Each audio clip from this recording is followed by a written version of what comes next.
Book 11. A Gathering of Shades. We bore down on the ship at the sea's edge and launched her on the salt immortal sea, stepping our mast and spar in the black ship, embarked the ram and ewe and went aboard in tears with bitter and sore dread upon us. But now a breeze came up for us astern, a canvas-bellying land breeze, hail shipmate sent by the singing nymph with sun-bright hair. So we made fast the braces, took our thwarts, and let the wind and steersman work the ship with full sails spread all day above our coursing, till the sun dipped, and all the ways grew dark upon the fathomless, unresting sea. By night our ship ran onward toward the ocean's bourne, the realm and region of the men of winter, hidden in mist and cloud. Never the flaming eye of Helios lights on those men at morning when he climbs the sky of stars, nor in descending earthward out of heaven, ruinous night being rove over those wretches. We made the land, put ram and ewe ashore, and took our way along the ocean stream to find the place foretold for us by Circe. There Perimedes and Eurylochus pinioned the sacred beasts. With my drawn blade I spaded up the votive pit and poured libations round it to the unnumbered dead, sweet milk and honey, then sweet wine, and last clear water, and I scattered barley down. Then I addressed the blurred and breathless dead, vowing to slaughter my best heifer for them before she calved at home in Ithaca, and burn the choice bits on the altar fire. As for Tiresias, I swore to sacrifice a black lamb, handsomest of all our flock. Thus to assuage the nations of the dead, I pledged these rites, then slashed the lamb and ewe, letting their black blood stream into the well-pit. Now the souls gathered, stirring out of Erebus, brides and young men and men grown old in pain, and tender girls whose hearts were new to grief. Many were there too, torn by brazen lance-heads, battle-slain, bearing still their bloody gear. From every side they came and sought the pit with rustling cries, and I grew sick with fear. But presently I gave command to my officers to flay those sheep the bronze cut down, and make burnt offerings of flesh to the gods below, to sovereign Death, to pale Persephone. Meanwhile I crouched with my drawn sword, to keep the surging phantoms from the bloody pit, till I should know the presence of Tiresias. One shade came first, Elpenor of our company, who lay unburied still on the wide earth as we had left him, dead in Circe's hall, untouched, unmourned, when other cares compelled us. Now when I saw him there, I wept for pity, and called out to him, "How is this, Elpenor? How could you journey to the western gloom, swifter afoot than I in the black lugger?" He sighed and answered, "Son of great Laertes, Odysseus, master mariner and soldier, bad luck shadowed me, and no kindly power. Ignoble death I drank with so much wine. I slept on Circe's roof, then could not see the long steep backward ladder coming down, and fell that height. My neck bone buckled under, snapped, and my spirit found this well of dark. Now hear the grace I pray for, in the name of those back in the world not here, your wife and father, he who gave you bread in childhood, and your own child, your only son Telemachus, long ago left at home. When you make sail, and put these lodgings of dim death behind, you will moor ship, I know, upon Aea island. There, O my lord, remember me, I pray. Do not abandon me unwept, unburied, to tempt the gods' wrath while you sail for home.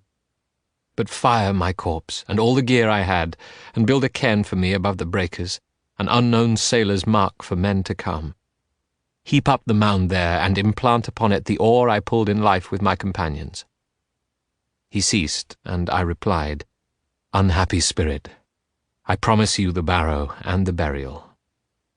So we conversed, and grimly at a distance, with my long sword between, guarding the blood, while the faint image of the lad spoke on. Now came the soul of Anticlea, dead, my mother, daughter of Autolycus, dead now, though living still when I took ship for holy Troy. Seeing this ghost I grieved, but held her off, through pang on pang of tears, till I should know the presence of Tiresias. Soon from the dark that prince of Thebes came forward, bearing a golden staff, and he addressed me. "Son of Laertes and the gods of old, Odysseus, master of landways and seaways, Why leave the blazing sun, O man of woe, to see the cold dead and the joyless region? Stand clear, put up your sword. Let me but taste of blood, I shall speak true. At this I stepped aside, and in the scabbard let my long sword ring home to the pommel silver, as he bent down to the sombre blood. Then spoke the prince of those with gift of speech. Great captain, a fair wind and the honey lights of home are all you seek. But anguish lies ahead. The God who thunders on the land prepares it, not to be shaken from your track, implacable, in rancour for the son whose eye you blinded. One narrow strait may take you through his blows, denial of yourself, restraint of shipmates. When you make landfall on Thrinacia first, and quit the violet sea, dark on the land you'll find the grazing herds of Helios, by whom all things are seen, all speech is known. Avoid those kine, hold fast to your intent, and hard seafaring brings you all to Ithaca. But if you raid the beeves, I see destruction for ship and crew. Though you survive alone, bereft of all companions, lost for years, under strange sail shall you come home, to find your own house filled with trouble. Insolent men, eating your livestock as they court your lady. Aye, you shall make those men atone in blood. But after you have dealt out death, in open combat or by stealth, to all the suitors, go overland on foot, and take an oar, until one day you have come where men have lived with meat unsalted, never known the sea, nor seen sea-going ships, with crimson bows and oars that fledge light hulls for dipping flight. The spot will soon be plain to you, and I can tell you how. Some passer-by will say, "What winnowing fan is that upon your shoulder?" Halt, and implant your smooth oar in the turf, and make fair sacrifice to Lord Poseidon. A ram, a bull, a great buck-boar. Turn back and carry out pure hecatombs at home, to all wide heaven's lords, the undying gods, to each in order. Then a sea-born death, soft as this hand of mist, will come upon you, when you are wearied out with rich old age, your country-folk in blessed peace around you. And all this shall be just as I foretell. When he had done, I said at once, "Tiresias, my life runs on then as the gods have spun it. But come now, tell me this, make this thing clear. I see my mother's ghost among the dead, sitting in silence near the blood. Not once has she glanced this way toward her son, nor spoken. Tell me, my lord, may she in some way come to know my presence?" To this he answered, "I shall make it clear in a few words and simply. Any dead man whom you allow to enter where the blood is will speak to you, and speak the truth. But those deprived will grow remote again and fade." When he had prophesied, Tiresias' shade retired lordly to the halls of death. But I stood fast until my mother stirred, moving to sip the black blood. Then she knew me, and called out sorrowfully to me, "Child, how could you cross alive into this gloom at the world's end? No sight for living eyes. Great currents run between, desolate waters, the ocean first, where no man goes a journey without ship's timber under him. Say now, is it from Troy, still wandering after years, that you come here with ship and company? Have you not gone at all to Ithaca? Have you not seen your lady in your hall?" She put these questions, and I answered her. "Mother, I came here, driven to the land of death in want of prophecy from Tiresias' shade. Nor have I yet coasted Achaea's hills, nor touched my own land, but have had hard roving since first I joined Lord Agamemnon's host for sea by Ilion, the wild horse country, to fight the men of Troy. But come now, tell me this, and tell me clearly. What was the bane that pinned you down in death? Some ravaging long illness, or mild arrows a flying down one day from Artemis? Tell me of father, tell me of the son I left behind me. Have they still my place, my honours, or have other men assumed them?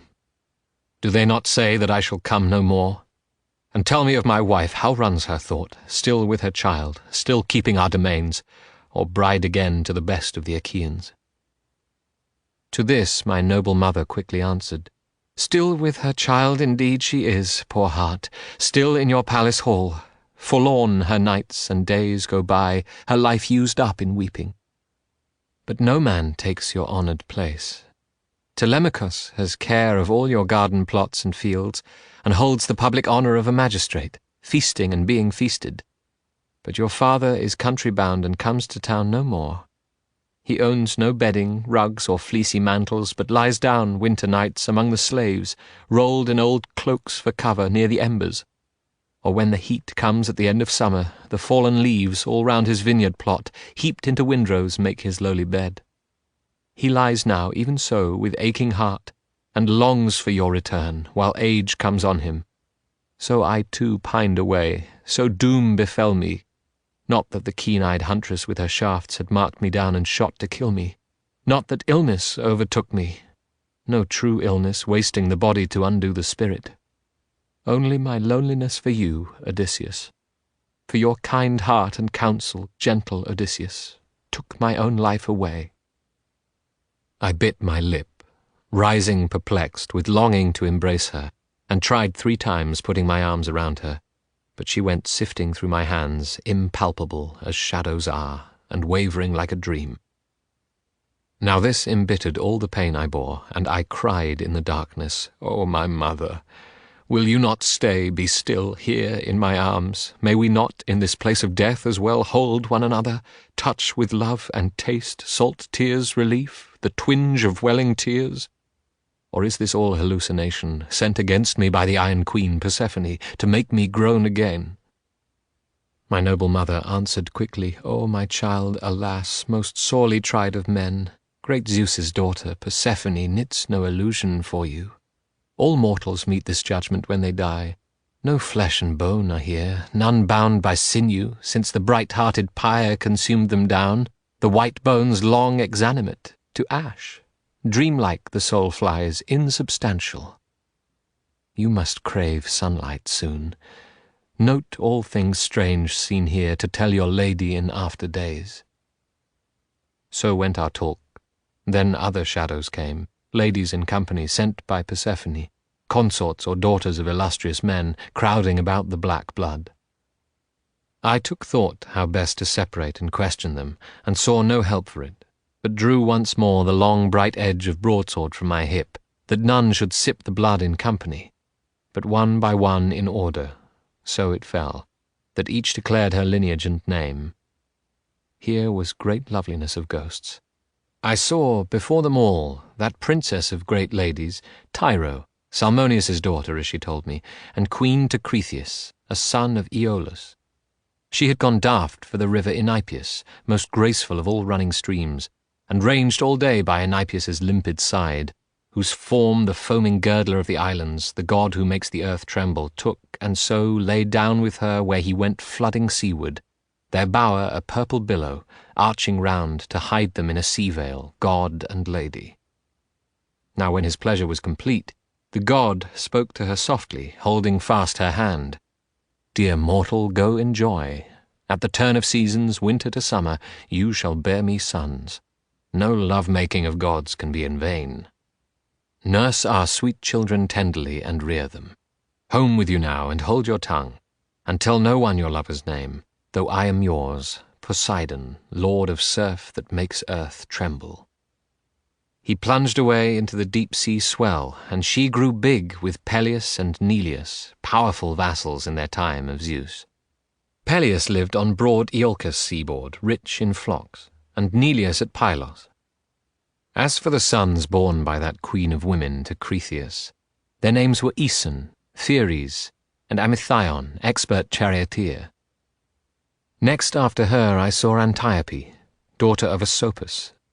She too could boast a god for lover, having lain with Zeus, and borne 2 sons to him, Amphion and Zethos, who founded Thebes, the upper city, and built the ancient citadel.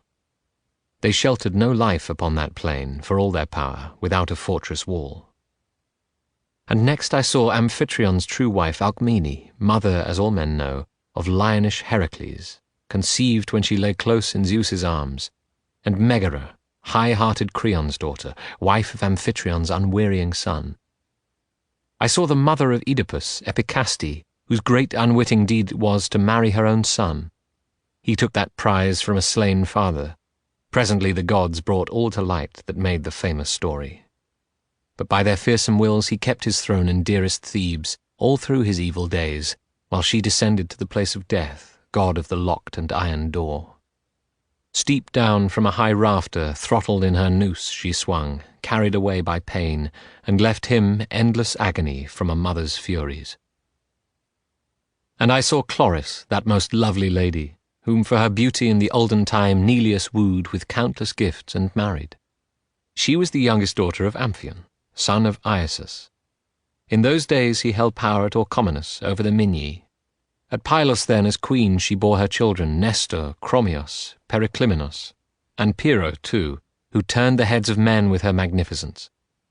A host of princes from nearby lands came courting her, but Neleus would hear of no one, not unless the suitor could drive the steers of giant Iphiclus from Phylace, long horns broad in the brow, so fierce that one man only, a diviner, offered to round them up.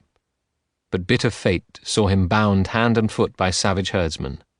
Then days and months grew full and waned, the year went wheeling round, the seasons came again, before at last the power of Iphiclus, relenting, freed the prisoner, who foretold all things to him. So Zeus's will was done. And I saw Leda, wife of Tyndareus, upon whom Tyndareus had sired twins indomitable, Castor, tamer of horses, and Polydeuces, best in the boxing ring. Those two live still, though life-creating earth embraces them. Even in the underworld, honoured as gods by Zeus, each day in turn, one comes alive, the other dies again. Then after Leda to my vision came the wife of Aleus, Iphimediah, proud that she once had held the flowing sea and borne him sons, thunderers for a day, the world-renowned Otus and Ephialtes. Never were men on such a scale bred on the ploughlands and the grainlands, never so magnificent any after Orion. At 9 years old they towered 9 fathoms tall, 9 cubits in the shoulders, and they promised furor upon Olympus, heaven broken by battle cries, the day they met the gods in arms. With Osa's mountain peak they meant to crown Olympus, and over Osa Pelion's forest pile for footholds up the sky. As giants grown they might have done it, but the bright son of Zeus, by Leto of the smooth braid, shot them down while they were boys unbearded. No dark curls clustered yet from temples to the chin. Then I saw Phaedra, Procris, and Ariadne, daughter of Minos, the grim king. Theseus took her aboard with him from Crete for the terraced land of ancient Athens, but he had no joy of her. Artemis killed her on the Isle of Dia, at a word from Dionysus. Myrrha then, and Clymene, and that detested queen Eriphyle, who betrayed her lord for gold. But how name all the women I beheld there, daughters and wives of kings? The starry night wanes long before I close. Here, or aboard ship, amid the crew, the hour for sleep has come. Our sailing is the gods' affair, and yours. Then he fell silent. Down the shadowy hall the enchanted banqueters were still. Only the queen, with ivory-pale arms, Arete, spoke, saying to all the silent men, "Phaeacians, how does he stand now in your eyes, this captain? The look and bulk of him, the inward poise. He is my guest, but each one shares that honour. Be in no haste to send him on his way, or scant your bounty in his need.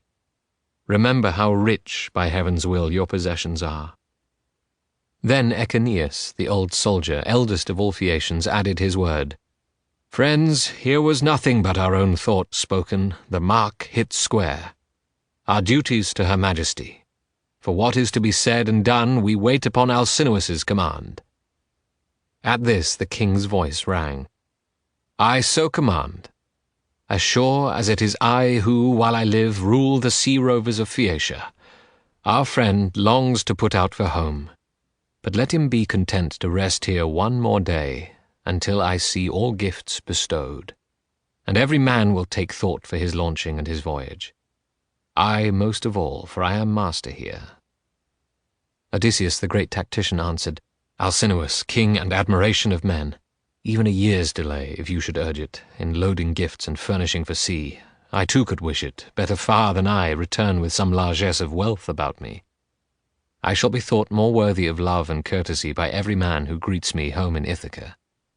The king said, As to that, one word, Odysseus.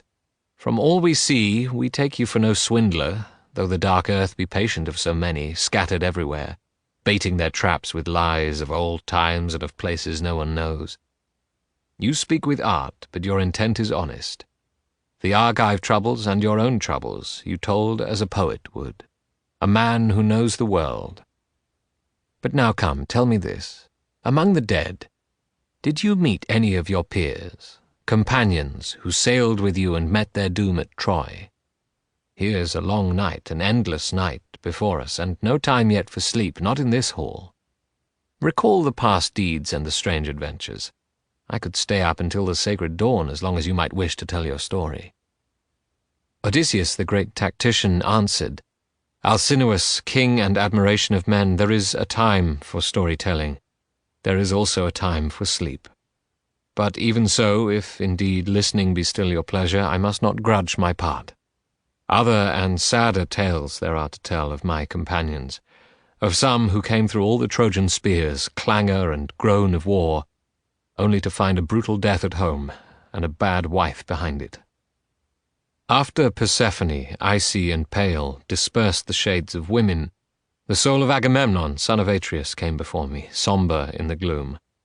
And others gathered round, all who were with him when death and doom struck in Aegisthus' hall. Sipping the black blood, the tall shade perceived me, and cried out sharply, breaking into tears. Then tried to stretch his hand toward me, but could not, being bereft of all the reach and power he once felt in the great torque of his arms.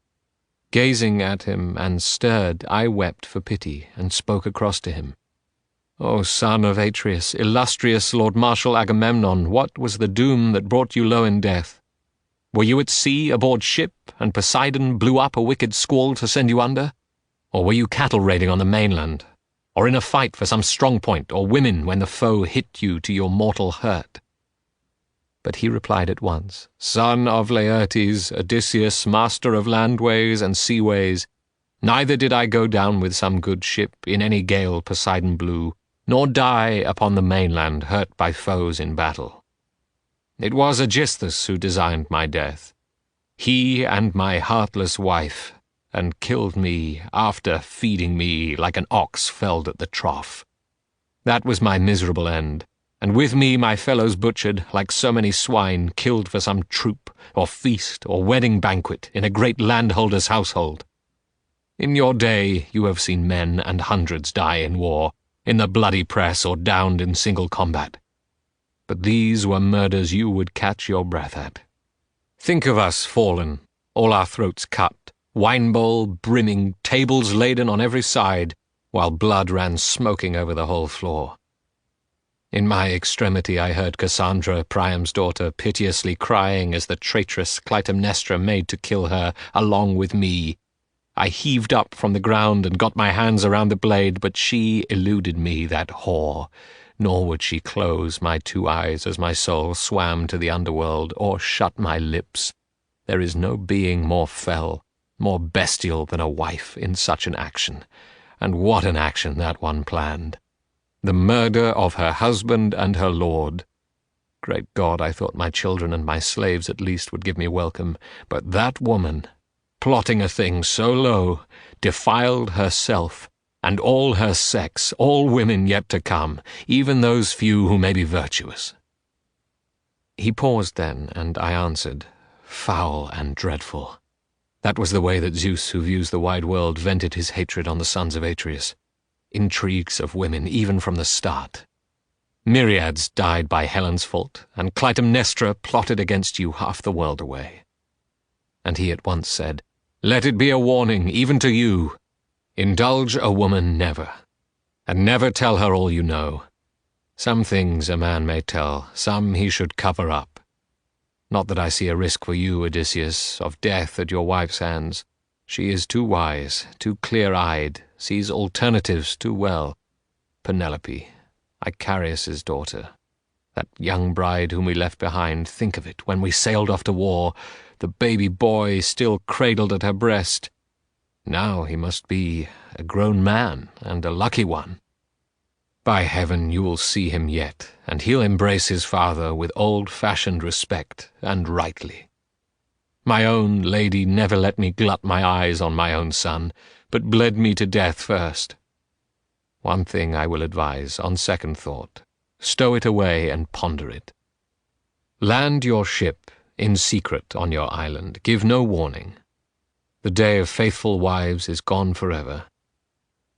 But tell me, have you any word at all about my son's life? Gone to Orchomenus or sandy Pylos can he be? Or waiting with Menelaus in the plain of Sparta?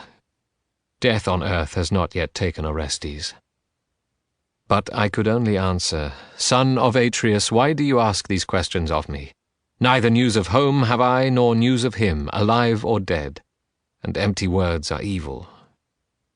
So we exchanged our speech in bitterness, weighed down by grief, and tears welled in our eyes, when there appeared the spirit of Achilles, son of Peleus, then Patroclus' shade, and then Antilochus, and then Ajax, first among all the Danaans in strength and bodily beauty, next to Prince Achilles. Now that great runner, grandson of Iacchos, recognized me and called across to me, Son of Laertes and the gods of old, Odysseus, master mariner and soldier, old knife, what next? What greater feat remains for you to put your mind on after this? How did you find your way down to the dark where these dim-witted dead are camped forever, the after-images of used-up men? I answered, Achilles, Peleus' son, strongest of all among the Achaeans, I had need of foresight, such as Tiresias alone could give, to help me, homeward bound for the crags of Ithaca. I have not yet coasted Achaea, not yet touched my land. My life is all adversity. But was there ever a man more blessed by fortune than you, Achilles? Can there ever be?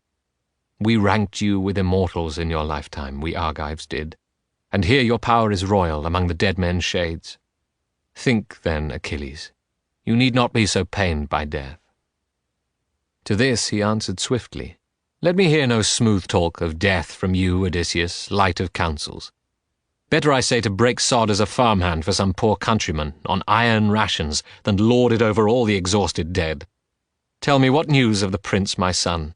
Did he come after me to make a name in battle, or could it be he did not? Do you know if rank and honour still belong to Peleus in the towns of the Myrmidons?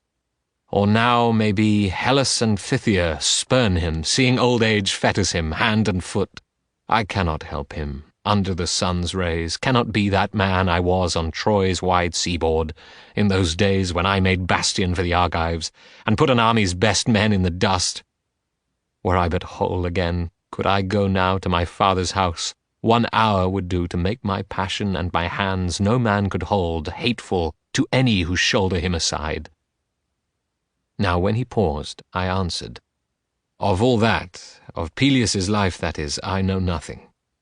But happily I can tell you the whole story of Neoptolemus as you require. In my own ship I brought him out of Scyros to join the Achaeans under arms. And I can tell you, in every council before Troy thereafter, your son spoke first and always to the point. No one but Nestor and I could out-debate him.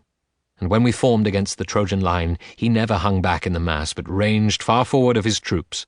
No man could touch him for gallantry. Aye, scores went down before him in hard fights man to man. I shall not tell all about each, or name them all, the long roster of enemies he put out of action, taking the shock of charges on the Argives. But what a champion his lance ran through in Eurypylus, the son of Telephus. Ceteians in throngs around that captain also died, all because Priam's gifts had won his mother to send the lad to battle, and I thought Memnon alone in splendour ever outshone him. But one fact more. While our picked Argive crew still rode that hollow horse Epeius built, and when the whole thing lay with me, to open the trapdoor of the ambuscade or not, at that point our Danaan lords and soldiers wiped their eyes and their knees began to quake, all but Neoptolemus. I never saw his tanned cheek change colour or his hand brush one tear away. Rather he prayed me, hand on hilt, to sortie, and he gripped his tough spear, bent on havoc for the Trojans.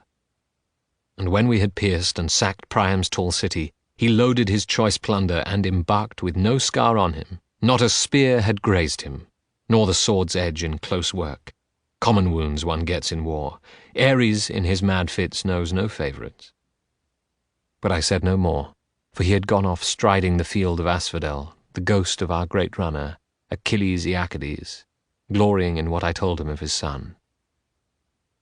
Now other souls of mournful dead stood by, each with his troubled questioning, but one remained alone, apart, the son of Telamon, Ajax it was, the great shade burning still because I had won favour on the beachhead in rivalry over Achilles' arms. The lady Thetis, mother of Achilles, laid out for us the dead man's battle gear, and Trojan children with Athena named the Danaan fittest to own them. Would God I had not borne the palm that day! For earth took Ajax then to hold forever, the handsomest and in all feats of war noblest of the Danaans after Achilles. Gently, therefore, I called across to him, Ajax, dear son of royal Telamon, you would not then forget, even in death, your fury with me over those accursed, calamitous arms, and so they were, a bane sent by the gods upon the Argive host. For when you died by your own hand, we lost a tower, formidable in war. All we Achaeans mourn you forever, as we do Achilles, and no one bears the blame but Zeus. He fixed that doom for you because he frowned on the whole expedition of our spearmen. My lord, come nearer, listen to our story. Conquer your indignation and your pride. But he gave no reply, and turned away, following other ghosts toward Erebus. Who knows if in that darkness he might still have spoken, and I answered. But my heart longed after this to see the dead elsewhere. And now there came before my eyes Minos, the son of Zeus, enthroned, holding a golden staff, dealing out justice among ghostly pleaders, arrayed about the broad doorways of death. And then I glimpsed Orion, the huge hunter, gripping his club, studded with bronze, unbreakable, with wild beasts he had overpowered in life on lonely mountainsides, now brought to bay on fields of asphodel. And I saw Tityus, the son of Gaia, lying abandoned over 9 square rods of plain. Vultures hunched above him, left and right, rifling his belly, stabbed into the liver, and he could never push them off. This hulk had once committed rape of Zeus's mistress, Leto in her glory, when she crossed the open grass of Panopeus toward Pytho. Then I saw Tantalus put to the torture. In a cool pond he stood, lapped round by water clear to the chin, and being athirst he burned to slake his dry weasand with drink, though drink he would not ever again. For when the old man put his lips down to the sheet of water, it vanished round his feet, gulped underground, and black mud baked there in a wind from hell. Boughs, too, drooped low above him, big with fruit, pear trees, pomegranates, brilliant apples, luscious figs, and olives ripe and dark. But if he stretched his hand for one, the wind under the dark sky tossed the bough beyond him. Then Sisyphus in torment I beheld, being roused about to a tremendous boulder. Leaning with both arms braced and legs driving, he heaved it toward a height and almost over. But then a power spun him round and sent the cruel boulder bounding again to the plain, whereon the man bent down again to toil, dripping sweat, and the dust rose overhead. Next I saw manifest the power of Heracles, a phantom this, for he himself has gone feasting amid the gods, reclining soft with Hebe of the ravishing pale ankles, daughter of Zeus and Hera, shod in gold. But in my vision all the dead around him cried like affrighted birds. Like night itself he loomed with naked bow and nocked arrow, and glances terrible as continual archery. My hackles rose at the gold sword belt he wore, sweeping across him. Gorgeous intaglio of savage bears, boars, lions with wildfire eyes, sword fights, battles, slaughter, and sudden death. The smith who had that belt in him, I hope he never made and never will make another. The eyes of the vast figure rested on me, and of a sudden he said in kindly tones, Son of Laertes and the gods of old, Odysseus, master mariner and soldier, under a cloud you too, destined to grinding labours like my own in the sunny world. Son of Cronion Zeus or not, how many days I sweated out, being bound in servitude to a man far worse than I, a rough master. He made me hunt this place one time to get the watchdog of the dead. No more perilous task he thought could be, but I brought back that beast, up from the underworld. Hermes and grey-eyed Athena showed the way. And Heracles down the vistas of the dead faded from sight, but I stood fast, awaiting other great souls who perished in times past. I should have met then God-begotten Theseus, and Perithous, whom both I longed to see. But first came shades in thousands, rustling in a pandemonium of whispers blown together, and the horror took me that Persephone had brought from darker hell some saurian death's head. I whirled then, made for the ship, shouted to crewmen to get aboard and cast off the stern hawsers, an order soon obeyed. They took their thwarts, and the ship went leaping toward the stream of ocean, first under oars, then with a following wind.